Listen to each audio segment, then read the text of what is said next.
Hey guys, இந்த ட்ரிங்கோட recipe வந்து நிறைய பேர் கேட்டிருக்கீங்க.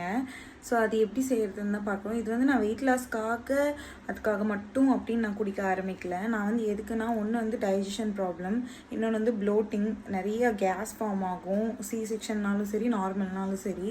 அட் த சேம் டைம் நான் என்ன சாப்பிட்டாலும் பையனுக்கு வந்து டைஜஷன் ப்ராப்ளம் இருக்கக்கூடாது. நான் வந்து மார்னிங் அதை குடிச்சிட்டு ஆஃப்டர் ஃபீட் வந்து அவனுக்கு கொஞ்சம் ரிலாக்ஸாக இருக்கும். இது வந்து என் அம்மாவோட டிப்ஸ் தான். நிறைய பேர் வெயிட் லாஸ்க்கும் இது வந்து சஜஸ்ட் பண்ணியிருக்காங்க. ஸோ அதான் எப்படி செய்யறதுன்னு பார்க்கலாம். நான் எப்படி செய்கிறேன்னு சொல்லி என் பர்சனல் வேல தான் காட்ட போகிறேன். வாங்க. ஃபர்ஸ்ட் வந்து இந்த மாதிரி ஒரு ஹீட் பண்ணுற பாத்திரம் மாதிரி எடுத்துக்கோங்க. நான் வந்து இது இண்டஸ் வேலையிலேருந்து தான் வாங்கியிருக்கேன். வந்து வறுத்து தான் தண்ணி காய்ச்சுவேன். அது எப்படின்னு நான் சொல்கிறேன்.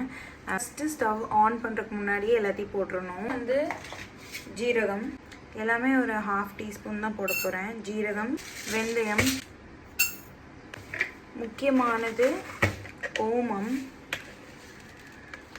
சின்ன வயசுலலாம் ஓமத்திரா வாட்டர் எனக்கு ரொம்ப பிடிக்கும். ஸோ ஓமம், அதுக்கப்புறம் கொஞ்சம் சோம்பு. இன்க்ரீடியன்ஸே மொத்தம் இவ்வளோ தான். கொஞ்சம் வறுக்க வச்சுக்கலாம்.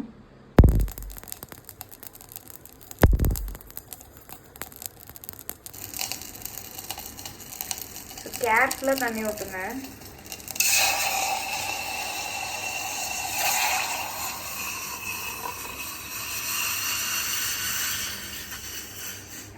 ஸோ நல்லா பாயில் ஆனதுக்கப்புறமா ஆஃப் பண்ணிடுங்க.